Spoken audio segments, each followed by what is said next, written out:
पूर्णमदः पूर्णमिदं भक्ति संवाद। दर्शक नमस्कार। धर्म संस्कृति र संस्कारको संवाहक नेपालको पहिलो धार्मिक तथा आध्यात्मिक टेलिभिजन भक्ति दर्शन टेलिभिजनको यो विशेष प्रस्तुति भक्ति संवादमा यहाँलाई हार्दिक स्वागत गर्दछु। म हेमा शर्मा। दर्शक यस प्रस्तुति अन्तर्गत रहेर हामीले विशेष गरी हाम्रो धर्म संस्कृति संस्कारका साथसाथै धार्मिक आध्यात्मिक विषयवस्तुमा केन्द्रित रहेर कुराकानी गर्दै आइरहेका छौँ र आज हामी विशेष गरी यो हामीसँग हाम्रो अगाडि नजिकैको पर्व तीजसँग सम्बन्धित भएर आज कुराकानी गर्नेछौँ।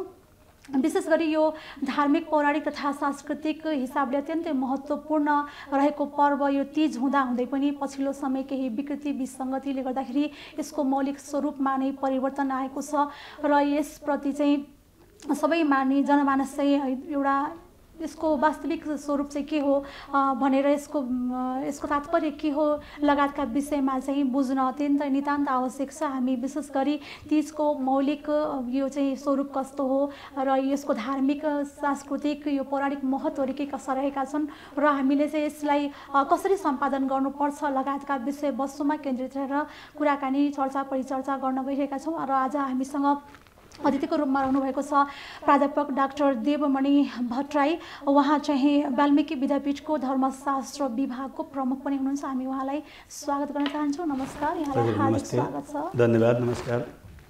जसै अब हामी विशेष गरी आज तीज विषयमा केन्द्रित रहेर कुराकानी गर्न गइरहेका छौँ होइन। तीजको चाहिँ एउटा यसको पौराणिक महत्त्व, यसको धार्मिक सांस्कृतिक साथसाथै एउटा सामाजिक महत्त्व के कस्तो रहेको छ होइन। तीज पर्व चाहिँ खासमा कस्तो पर्व हो, हामी सुरुमा चाहिँ यसबाट हामी जान्न चाहन्छौँ। हजुर, अत्यन्त राम्रो प्रश्न, धन्यवाद। र आउँदै गरेको यो हरितालिका तीजको म 2018 सालको हरितालिका तीजको सबै दिदीबहिनी दाजुभाइ लगायत सम्पूर्ण नेपालवासीहरूलाई म शुभकामना व्यक्त गर्न चाहन्छु। वास्तवमा तीज पर्व भनेको हाम्रो विशेष गरेर नारीलाई अगाडि लगाएर प्रतिनिधित्व गरेर मनाइने चाहिँ पर्व हो। यो यसमा विशेष गरेर जो पर्व छ यो पर्वले हामीभित्र रहेको साधना शक्ति जुन स्त्री जातिमा हुन्छ, नारी जातिमा हुन्छ, त्यसलाई उजागर कसरी गर्ने भन्ने चिन्तनमा चाहिँ यो तीज पर्व वास्तवमा आएको छ।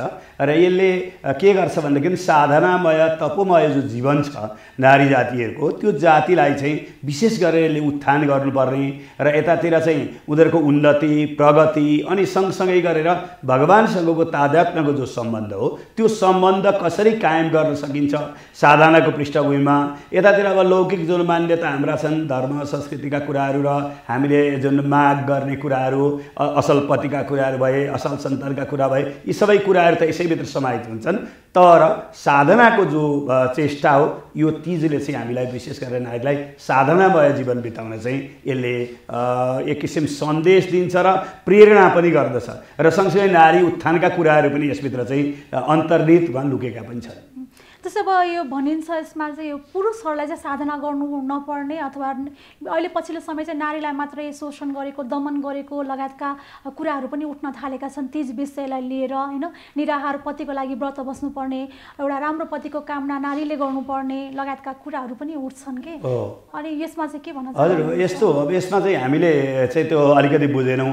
यो तीज पर्व चाहिँ नारीको साधनाको हो। त्यसै गरी योभन्दा भर्खरै गएको जो ऋषि तर्पणी पूर्णिमा थियो त्यसमा चाहिँ पुरुषहरूले चाहिँ साधना गर्ने, वर्षभरि गरेको बेलारी शास्त्रहरू पढेको साधना गरेको कुरालाई ऋषि पूजन गरेर जसरी समापन चाहिँ हाम्रो यो वैदिक जो वाङ्मय छ त्यसले गर्न सिकाउँछ, त्यसै गरी तत्कालै यसैलाई सँगै जोडेर 15 दिनभित्रै चाहिँ हामीलाई फेरि नारी जातिहरू चाहिँ गर्नुपर्ने साधना तपोमय जीवनको बारेमा चाहिँ यसले बोल्दछ।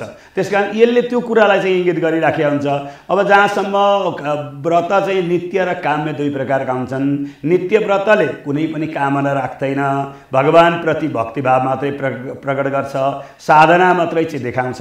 जब उसले कुनै कामना गर्छ, जस्तै अब यो कथाकै प्रसङ्गमा भनौँ, पार्वतीले असल अर्थात् मनले चाहेको शिवजीलाई पति पाऊँ भनेर चाहिँ उहाँले व्रत बस्नुभयो। त त्यो व्रत बस्दाखेरि उहाँले जो व्रत बसेर हरितालिकाका दिन मात्रै गरे साधना होइन, त्यो त धेरै कालखण्डदेखि धेरै दिनदेखि साधना गरेको, त्यसमा सखीहरूको सहयोग भयो।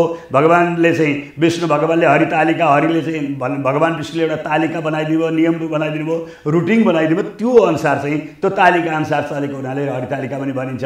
सखीहरूले सहयोग गरेर, अब लुकाउने भन्ने कुरा चाहिँ कस्तो भनेदेखि त्यहाँ सहयोगको भावना हो। लुकाउने भनेर लुकाएको मात्रै त्यहाँ अर्थ होइन।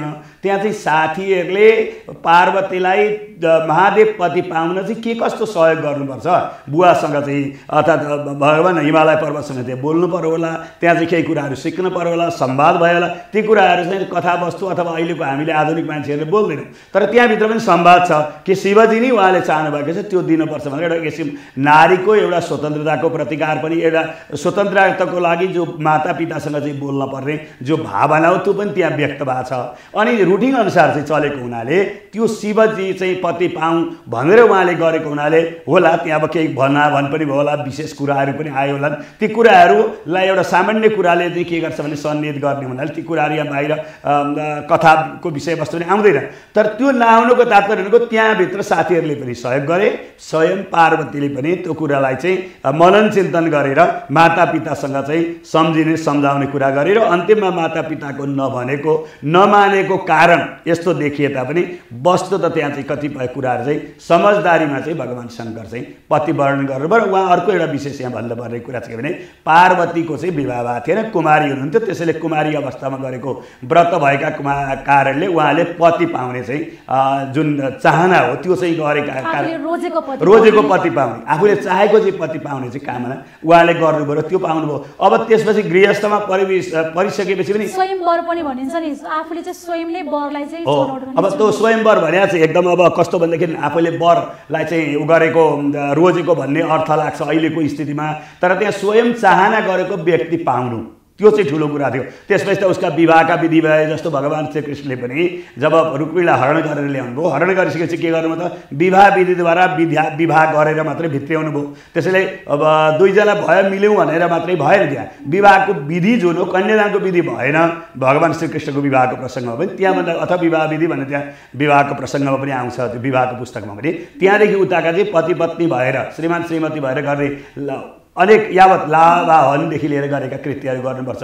त्यस्तै पार्वतीको पनि विवाहको प्रसङ्गमा शिवजीले पछि अब हारेर भन्नु पर्यो, यहाँ चाहिँ है एउटा शब्दमा भन्नु पर्यो त उहाँले चाहिँ अब त्यसरी नचाहेर पनि उहाँले उहाँको इच्छा नभए पनि छोरीको इच्छा अनुसार चाहिँ गरिदिनु भयो। उहाँ कन्या कुमारी हुनुहुन्थ्यो, त्यसैले चाहिँ त्यो खालको भयो। अब गृहस्थी भइसकेपछि यहाँ बडा दायित्व चाहिँ कथाले चाहिँ के चाहिँ भन्न खोजिया छ, अर्थात् यो हरितालिका तिजले भनेदेखि त्यो पार्वतीले गरेको कन्या अवस्थाका कुराहरू थिए, कुमारी अवस्थाका। अब कुमारी अवस्था नभएर अब चाहिँ के हो त भनेदेखि गृहस्थीमा भइसकेपछि एक रथका दुई पाङ्ग्रा भने जस्तै पति पत्नी दुवैले भएर चाहिँ व्रत गर्नुपर्ने अनि गर्नुपर्ने हो।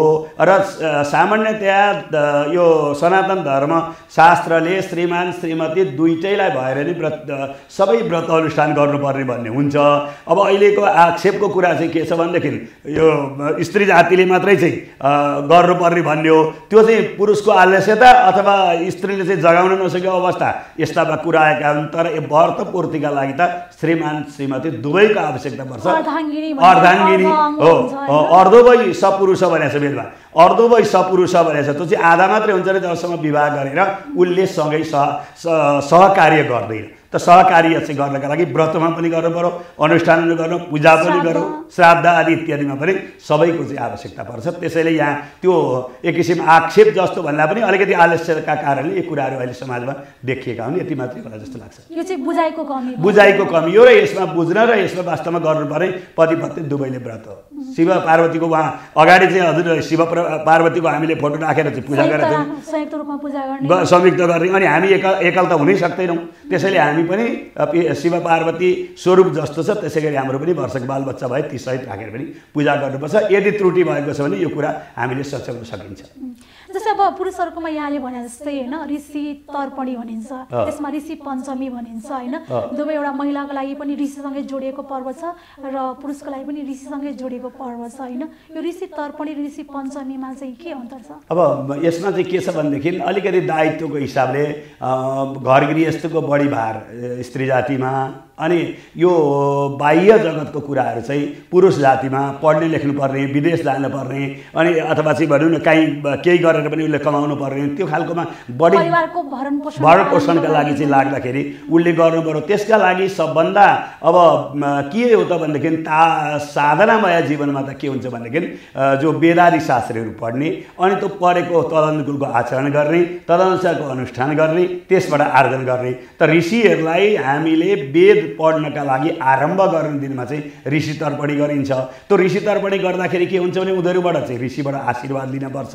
त्यो आशीर्वाद लिने क्रममा हामीले जो ऋषिहरूलाई चाहिँ त्यहाँ हामी सप्त ऋषिहरूलाई चाहिँ अरुन्धति सप्त ऋषिलाई चाहिँ 8वटा चाहिँ कुशको बनाएर हामी त्यहाँ चाहिँ जलले अभिषेक पनि हुन्छ। रुद्राभिषेक एकतिर हुन्छ, अनि ऋषि तर्पणका त्यहाँ मन्त्रहरू छन्, आफ्ना शाखा सूत्र सबै मन्त्रहरूको चाहिँ तर्पण गरिन्छ। ऋषिलाई तर्पण गरेको बेला यसको चाहिँ ऋषि तर्पणी भएको। अब यो तीज पञ्चमी जो पञ्चमी छ भनौँ न, भाद्र शुक्ल पञ्चमी, यो पञ्चमी चाहिँ तिथिका कारणले ऋषि र पञ्चमी चाहिँ यसरी जोडिएका कारणले पञ्चमी भएको। यो व्रत त के भने दुवैमा चाहिँ ऋषि जोडिएको छ होइन, ऋषिलाई चाहिँ हामीले सम्झिनु पर्ने भनेर हो कि अथवा के तात्पर्य ऋषिसँग जोडिनु? अब यो ऋषि शब्दको तात्पर्य अग्रजहरू भएर यस्तो हो। त्यो चाहिँ कस्तो छ भने हाम्रो त्यसमा पनि विशेष गरेर नेपालवासीहरूको के छ भन्नुहुन्छ भने सबै हामी ऋषि सन्तति, हाम्रो गोत्र नभएका नेपालीहरू छैनन्। एउटा मुख्य कुरा किन त्यस्तो भयो त भन्दाखेरि नेपालको जो उत्तराखण्ड हो, यो उत्तराखण्ड भनेको तपस्थली हो। यहाँ ऋषि महर्षिहरू सबै जो जात जातिका थिए सबै आएर चाहिँ उत्तराखण्डमा आएर तपस्या गर्थे। तपस्यामा कुनै भेदभाव हुने कुरा पनि भएन। तपस्या गरेर जब जो मान्छेहरू त्यहाँबाट मुक्त भयो तिनीहरू भइहाले, जो हुँदैन थियो त्यो चाहिँ तल्लो बेल्टमा आएर तराई भनौँ अथवा चाहिँ हाम्रो यो चुरेको एरिया भनौँ त्यता आएर उनीहरू चाहिँ विवाह चाहिँ गरेर गृहस्थीमा चाहिँ प्रवेश गरेर उनीहरू बसे। तर उनीहरूको सन्तति त ऋषि सन्तति हुन्। अनि हाम्रो वंश जुन छ त्यो ऋषिसँग चाहिँ जोडिएको छ, ठ्याक्कै जोडिएको हुनाले अनि ऋषि चाहिँ ऋषिकै सन्ततिले ऋषिकै सन्ततिहरूसँग विवाह गर्छ हैन। त्यसैले त्यो ऋषिहरूकाले विवाह गरेकाले त्यो हामी जोसँग विवाह गर्छौँ ऊ कन्या पनि कुनै गोत्रकी हुन्छ। अनि हामी जो भनौँ पुरुष हुन्छ उसको पनि गोत्र हुन्छ भनेपछि गोत्रको कारणले त्यो ऋषि परम्परा हाम्रो चाहिँ जस्तो अब वशिष्ठ इन्द्र प्रमदा आभरत वसुति भनेर वशिष्ठका ऋषिका विशेष ऋषिहरूको चाहिँ त्यहाँ गरियो। यसै गरी हरेक ऋषिका चाहिँ गोत्र छन् र ती सप्तऋषि जो हामी पूजा गर्छौँ उनीहरूका पनि सन्ततिहरू छन्। ऋषि यस कारणले जोडियो कि ऋषि नै सन्तति हुन् भनेर। ऋषि अग्र हाम्रा पुर्खा ऋषि नै हुन्। उनीहरूको तपस्याका कारणले हामी यहाँसम्म आइपुग्या। उनीहरूको अनि रक्त सञ्चार त्यो मुख्य ऋषिबाट हामीसम्म क्रमशः चाहिँ त्यो आएको छ र वंश परम्परा जबसम्म टुट्दैन तबसम्म त्यो परम्परा छ। त्यसैले ऋषि सन्तति भएकाले आफन्तलाई आफ्ना अग्रजहरूलाई त्यहाँ स्मरण गर्ने, सम्झिने, तर्पण गर्ने, उनीहरूको आशीर्वाद लिने यो क्रम चाहिँ ऋषि पञ्चमीमा पनि हुन्छ। यो यतातिर चाहिँ यो तीज पञ्चमीको क्रममा पनि हुन्छ। त्यसैले ऋषि शब्द चाहिँ त्यहाँ आएको। जस्तै अब यो तीज पर्वलाई चाहिँ होइन अब यो अहिले जनमानसले नबुझेको अवस्था छ होइन, यसलाई चाहिँ खासमा सम्पादन कसरी गर्ने, यसको चाहिँ व्रतको विधानहरू कस्तो भएको छ होइन। कतिपय अवस्थामा चाहिँ हामीले खालि दर खायो, महिनौ दिनदेखि दर खायो, भोलिपल्ट कोही चाहिँ लुकेर पनि खाइरहनु भएको हुन्छ होइन, कसैले चाहिँ अब नखाइकन पनि बस्नु भएको हुन्छ। विभिन्न घटना पनि हामीले देख्न सक्छौँ होइन। वास्तवमा चाहिँ यसलाई कसरी सम्पादन गर्ने, यसको नियमहरू कस्तो रहेछ, धेरै कडा छ कि अथवा कस्तो छ? अब नियम त हरेक यो साधनाको पर्व हो। त्यसमा पनि ऋषि जो हामी यो जुन लगभग हाम्रो 5-6वटा पर्वहरू हाम्रो यो उदेखि श्रीकृष्ण जन्माष्टमीदेखि लिएर यहाँसम्म चाहिँ आउँदाखेरि जान्छन्। ती गएका पर्वहरूमा के हुन्छ भन्नुहुन्छ भने जो यो तीजको व्रत छ यो व्रतका लागि न्यूनतम 1 दिन अगाडिदेखि त मान्छे शुद्ध हुन पर्यो, भोजन गर्न पर्यो। अनि आफन्तसँग पनि जुन भेटघाट गर्ने एउटा परम्परा हो। अनि अब एउटा विशेष तपाईँलाई गम्भीर कुरा पनि भनौँ के भनेदेखि यो जस्तो छोरीहरूलाई माइत बोलाएर तीजमा चाहिँ हामी जुन पूजा लगाउने गर्छौँ नि, यसको मुख्य कारण के भनेदेखि ब्रह्मचर्यमा रहनका लागि सहज परिस्थिति माइतमा भएका कारणले घर छोडेर उनीहरू चाहिँ माइतमा आए। त्यो कारण भोलिको साधना, भोलि शिव पार्वतीसँगको जो व्रत बस्नु छ, पूजा लाउनु छ, भगवान्सँगको शिव पार्वतीको जो ऊर्जा हो त्यो आफूमा आदान गर्नु छ, त्यो लिनु छ भनेदेखि त ऊ त नियममा त बस्नु पर्यो। त्यो नियम ती सबै नियममा बस्नु पर्यो। त्यो नियमका लागि त अघिल्ला दिनको 11 बजेसम्म रातिको है, अब खानामा छोटो कुरामा गएँ, रातिको 11 बजेसम्ममा हामीले भोजन गरिसक्नुपर्छ। भोजनमा कस्तो समावेश हुन्छ? भोजनमा सात्विक समावेश हुन्छ। त्यसो भने भोलि व्रत भएकाले बिल्कुल के भन्नु पर्यो, त्यो एकदम ऊर्जाशील चाहिँ भोजन गर्न पर्यो। तर हामीले अब सिधै अर्थमा भन्नुपर्दा यस्तो मासु मांसाहार भएन, सात्विक गर्नु पर्यो, लसुन प्याज पनि गर्नु भएन। किनभने भोलिको व्रतको पूर्वाङ्ग हो नि त। आज त पूर्वाङ्गका कारणले सात्विक भोजन गर्नु पर्यो। त हाम्रो त अब मासु खानेहरूलाई त सधैँभरि खाने दिन छँदैछन्, व्रत अनुष्ठान तिथि श्राद्धमा त गरिँदैन। त त्यसैले सात्विक गर्नु पर्यो। र अब भनौँ न दिनभर त अघिल्लो दिन द्वितीयका दिन र दर खाने दिन त हामीलाई के छ भनेदेखि सहज छ, जतिखेर पनि हामीले त्यो खान पाइयो। र अन्तिममा अलिक दरिलो कुरा, आडिलो कुरा, दरिलो भनेको दर भनेकै त्यो दरिलो हो। त्यो चाहिँ के भनेदेखि भोलिपल्टको लागि व्रतका लागि मलाई सहज होस् भनेर चाहिँ हामीले 11 बजीसम्म रातिको खाइसक्नु पर्छ। त्योभन्दा पछि भनेको राक्षसी बेला भन्छन्, त्यतिखेर भोजन अरू बेला पनि गर्नु हुँदैन, झन् व्रतमा त गर्ने भएन। त्यसैले सात्विक भोजन गर्ने, दह्रो गर्ने। अब त्यस अघिल्ला दिनलाई त्यस्तो धेरै नियम छैन। अब आफ्नो शरीरले क्षमताले भ्याएसम्मको चाहिँ शुद्ध सात्विक चाहिँ एउटा आडिलो आहार गर्नु पर्यो, जसले गर्दा भोलिको व्रतलाई चाहिँ कमसेकम अलिकति सहयोग होस्, त्यो हिसाबले गर्ने। अनि यतातिर अर्को चाहिँ अब के छ भनेदेखि भोलिपल्ट बिहान उठेर स्नान आदि गरेर अनि हामी चाहिँ व्रतको चाहिँ बस्ने भएकाले हामी दिनभरि चाहिँ अब त्यस प्रकारको निराहार। अब व्रतमा चाहिँ यस्तो छ, शास्त्रले चाहिँ के भनेको छ भन्नुहुन्छ भने यो व्रत बस्दाखेरि सकिन्छ भनेदेखि उपवासै बस्ने हो, निराहारै बस्ने हो। हरेक व्रत निर्जला नै बस्ने हो होइन। अब सकिँदैन परिस्थिति, किनभनेदेखि अब डायबिटिजको रोगी छ, फेरि अब उमेर पनि त मान्छेको त क्रमशः तलमाथि हुन्छ। सबै घरमा एउटै परिवारमा त 4 पुस्ता हुन्छ, 4 पुस्ताको त एउटै उमेर त हुँदैन। त्यसैले शक्ति अनुसार चाहिँ उनीहरूले त्यो अब पानी, आफ्नो उमेर, स्वास्थ्य, देशकाल परिस्थिति भन्छौँ हामीले। त देशकाल परिस्थिति अनुसारको चाहिँ उसको चाहिँ परिस्थिति भनेको उसको स्वास्थ्य जे छ स्थिति, त्यो अनुसारले। अब 80 वर्षकी आमा हुनुहुन्छ, डायबिटिजको रोगी हुन्छ, उहाँले केही नखाइ त भएन, खाना जबरजस्ती हामीले खुवाउनुपर्छ। अब त्यसै गरी पानी खुवाउनु पर्यो। अब होइन 18-20 वर्षका छन्, होइन म बस्छु यो वर्ष चाहिँ भोलि पर्सि के हो भन्ने खालको आयो, उनीहरूले निराहार पनि बस्न सक्छन्। अब निराहार बस्ने अनि त्यसपछि गएर चाहिँ पानी पनि नखाने, तर शरीरमा पानीको कमी हुने स्थिति देखियो भने त्यो खालको पनि कुरा ख्याल गरिदिनुपर्छ। सकेसम्म चाहिँ गर्ने कोसिस गर्ने, नसकेको खण्डमा चाहिँ हामीले जल चाहिँ ग्रहण गर्न सक्छौँ अथवा फलाहार जल ग्रहण गर्न सक्छौँ अनि फलाहार ग्रहण गर्न सक्छौँ। त्यो चाहिँ अब शक्तिलाई र यो हामीले हाम्रो जीवनमा एउटा अनुभव पनि हो, कमसेकम निराहार व्रत बस्न चाहिँ प्रयास पनि गर्नुपर्छ सक्नेहरूले। त्यो होइन भन्ने होइन, शास्त्रीय रूपमा त्यही नै हो। तर अशक्त हुँदै गयो, अब सुत्केरी भयो, अब त्यस्तो बिरामी भयो, हस्पिटल, अब यस्तो परिस्थितिमा उसले चाहिँ फलाहार इत्यादि चाहिँ गरेर आफूलाई जे शिवमय बनाउनु पर्यो, आफूलाई शिव पार्वतीमय चाहिँ बनाउनु पर्यो। चिन्तन चाहिँ त्यही हुनु पर्यो। र त्यसैले खानपानमा मात्रै निराहार बस्ने, तर यतातिर चाहिँ फेरि पिर धेरै, त्यसले चाहिँ हामीलाई त्यसैतिर डुबायो, छटपट्टि भयो, के हो भन्ने त त्यो भएन। त्यसैले बरु पानी जल पिउने अनि मिश्री काँडा पिउने नसक्दाखेरि, अनि त्यसपछि गएर तपाईँको यो फलाहारी यस्तो खाएर चाहिँ व्रत लिनुपर्छ। र बेलुका सन्ध्याकाल यसको चाहिँ खासमा पूजा गर्ने बेला सन्ध्याकालमा चाहिँ फेरि शिव पार्वतीको चाहिँ बालिकोमा जो विधाय हुन्छ त्यो अनुसारले चाहिँ पूजा गर्ने। अनि पूजा गरिसकेपछि पनि अब सुत्ने बेलासम्मको स्थितिमा भयो भने जलहरू चाहिँ काँटी पानीहरू यस्तो खाने, अब त्यो परिस्थिति अनुसार नसक्दा एकदम पहिलो पक्ष त म त्यही नै भन्छु है, अहिले पनि निराहारै व्रत निर्जला नै हो। सकिँदैन भनेदेखि चाहे महिला हुन् चाहे पुरुष सबैलाई त्यसैले अब सकिँदैन भने चाहिँ अनि फेरि जलफल चाहिँ ग्रहण गर्ने, अब अन्य चाहिँ नखाने त्यो हामीले गर्न सक्छौँ। त्यस कारण यो कुरालाई ख्याल गरेर यसरी नै व्रत चाहिँ गरेर भोलिपल्ट पारणा गरेर अनि त्यसपछि मात्रै व्रतको समाप्ति हुन्छ तिजको। अब भोलिपल्ट गणेश चौथी पनि पर्छ, त्यसको पनि गणेशजीको पनि सामान्य पूजा गर्ने, अनि त्यसपछि अनि मात्रै भोजन आदि गर्ने, पूर्णपात्र आदि भोलिपल्ट गर्ने, यी कुरा यसका खास नियमहरू हुन्। हुन्छ, हामी थप कुराकानी विश्रामपछि गर्नेछौँ। दर्शक पनि अहिलेको लागि पालो भएको छ छोटो विश्रामको। विश्रामपछि हामी फेरि पनि आउनेछौँ, हामीसँगै रहनुहोला। पूर्णमदः पूर्णमिदं भक्ति संवाद। विश्रामपछि पुनः स्वागत छ दर्शक मित्र। तपाईँ भक्ति संवादमा रहनुभएको छ र यस प्रस्तुति अन्तर्गत रहेर हामीले विशेष गरी आज हामीले तीज पर्वमा केन्द्रित रहेर कुराकानी गरिरहेका छौँ। र आजको कुराकानीको लागि हामीसँग हुनुहुन्छ प्राध्यापक डाक्टर देवमणि भट्टराई। उहाँ चाहिँ वाल्मिकी विद्यापीठको धर्मशास्त्र विभागको प्रमुख पनि रहनुभएको छ। र हामी विशेष गरी तीज पर्व कस्तो हो, यसको धार्मिक, पौराणिक र सांस्कृतिक महत्त्व के कस्ता रहेछन् र यसका सम्पादन गर्ने अथवा चाहिँ व्रत बस्ने विधि विधानहरू के कस्ता अवस्था रहेका छन् लगायतका विषयवस्तुमा केन्द्रित भएर कुराकानी गरिरहेका छौँ। विश्रामपछि हामी फेरि पनि उहाँलाई स्वागत गर्न चाहन्छौँ। फेरि पनि स्वागत छ यहाँलाई। हजुर धन्यवाद। जस्तै अब हामी तीज विषयमा केन्द्रित भइरहेका छौँ। यहाँले अब यसको महत्त्वहरू पनि दर्शाइसक्नु भएको छ होइन। लगतै अब हामीले तीज पछाडि फेरि हाम्रो पञ्चमी पर्व पनि आउँछ होइन। यो पनि एउटा महत्त्वपूर्ण भनिन्छ र यसको चाहिँ महिलाहरूले जानमा गरेका पापहरू चाहिँ पखाल्ने पर्वको रूपमा पनि भनिन्छ। यसमा चाहिँ दत्युनहरू लगाउने लगायतका माटोले स्नान गर्ने विभिन्न विधिहरू छन् होइन।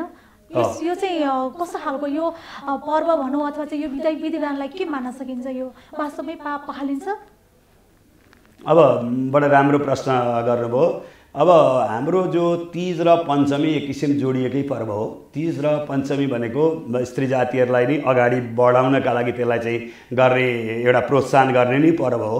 र तीज पञ्चमीमा हामीले त्यसरी साधना गरिसकेपछि जब हामी अगाडि बढ्छौँ अनि गणेश चतुर्थी अनि हामीलाई लगत्तै चाहिँ ऋषि पञ्चमी आउँछ र ऋषि पञ्चमीमा ऋषिहरूको सप्तर्षिहरूको चाहिँ हामी त्यहाँ पूजा गर्छौँ।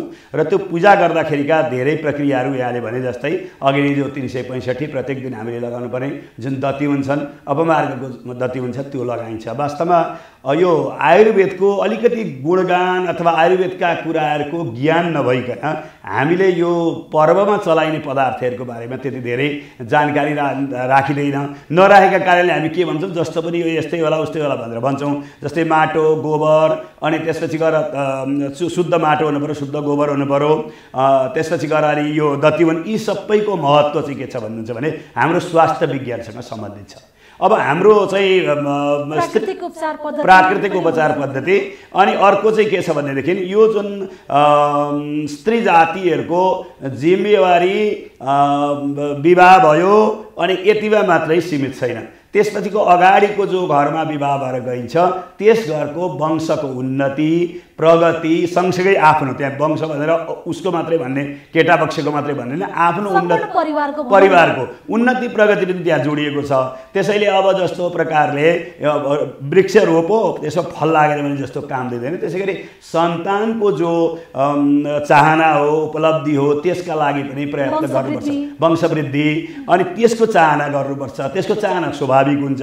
त्यो स्वाभाविकलाई शुद्धि गर्ने कुरामा अपमार्गको सबभन्दा ठुलो दिन रहेछ।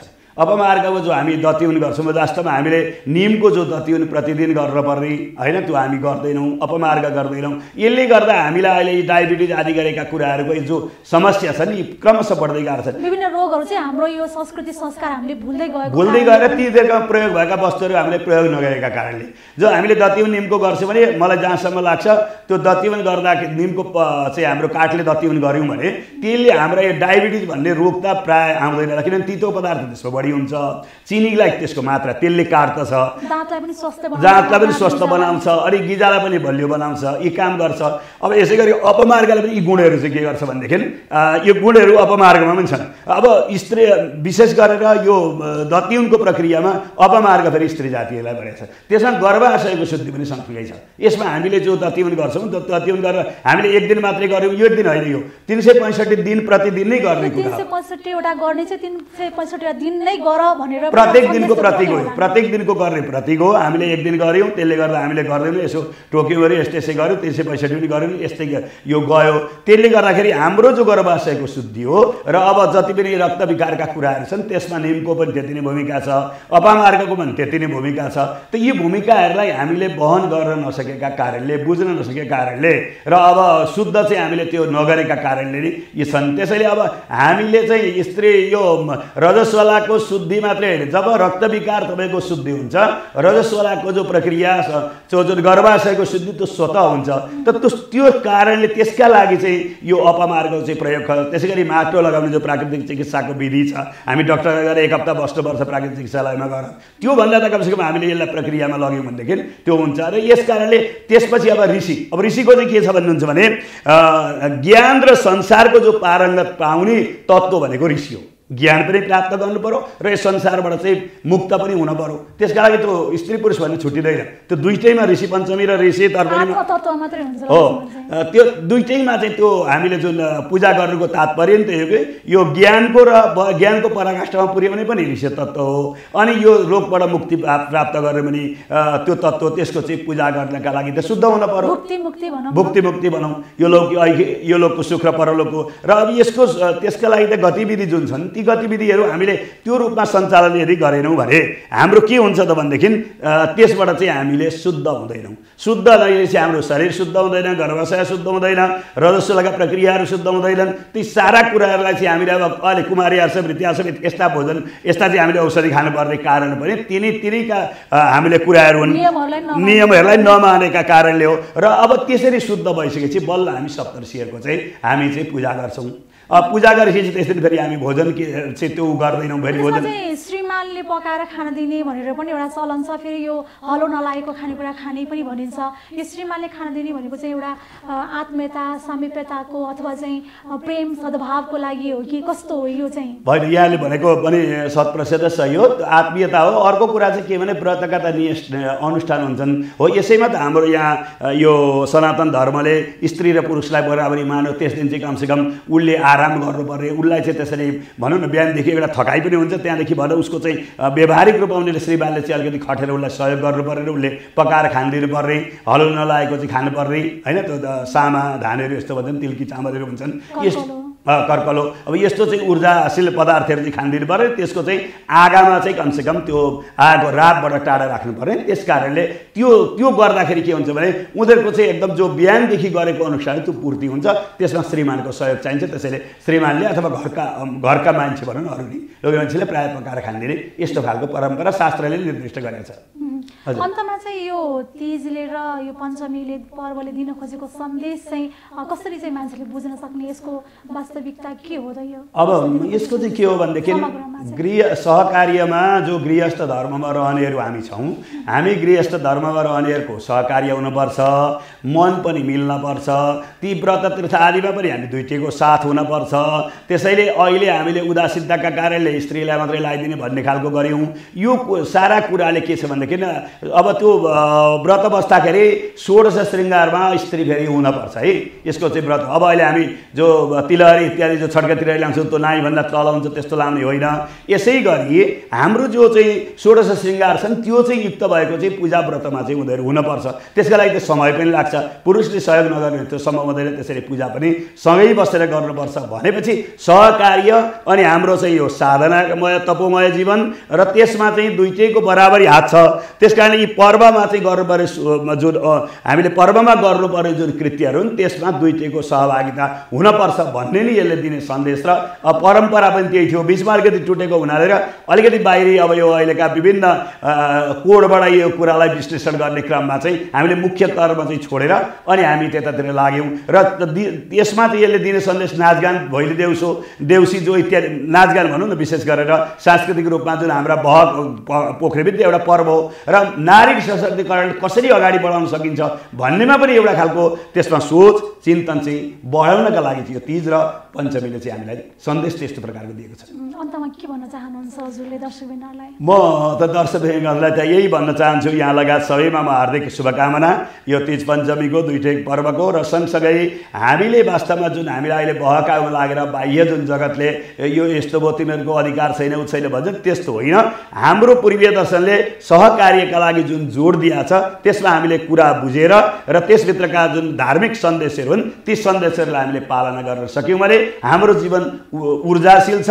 भगवान शङ्करद्वारा प्राप्त जुन शङ्करबारीबाट प्राप्त हो त्यो ऊर्जा हामीमा आदान गर्ने शक्ति तब हामी सबैले चाहिँ चाहना गरौँ, कामना गरौँ, त्यो प्राप्त गर्न सकिन्छ। म यिनै शब्दहरू साथ विश्राम चाहन्छु। यहाँको महत्त्वपूर्ण समय र संवादको लागि यहाँलाई धन्यवाद। हजुर धन्यवाद, नमस्कार। दर्शकहरूले तपाईँ भक्ति संवादमा रहनु भएको छ र यस प्रस्तुति अन्तर्गत रहेर आज हामीले विशेष गरी यो तीजको पूर्व सन्ध्यामा रहेर हामीले तीज विषयमा केन्द्रित रहेर कुराकानी चर्चा परिचर्चा गऱ्यौँ र हामीले कुनै पनि चाडपर्व मनाउँदा त्यसको वास्तविकता के हो, त्यसको मौलिक स्वरूप कस्तो छ र त्यसले दिन खोजेको सन्देश के हो लगायतका विषयवस्तुमा पनि बुझ्नु नितान्त आवश्यक रहेको छ। यसरी हामीले बुझेर गरेको खण्डमा चाहिँ यसले हामीलाई अझ थप ऊर्जा तथा यसले अझ बढी हामीले लाभ प्राप्त गर्न सक्छौँ भन्ने यहाँहरूमा निवेदन गर्दै आजको लागि यो भक्ति संवादबाट सम्पूर्ण टिम लगायत म हेमा शर्मालाई पनि बिदा दिनुहोस्। यहाँहरूको हरेक पल शुभ होस्। नमस्कार र यहाँलाई 2078 सालको यो तीजको पावन उपलक्ष्यमा यहाँलाई हार्दिक मङ्गलमय शुभकामना पनि दिन चाहन्छु। नमस्कार। पूर्णमदः पूर्णमिदं भक्ति संवाद।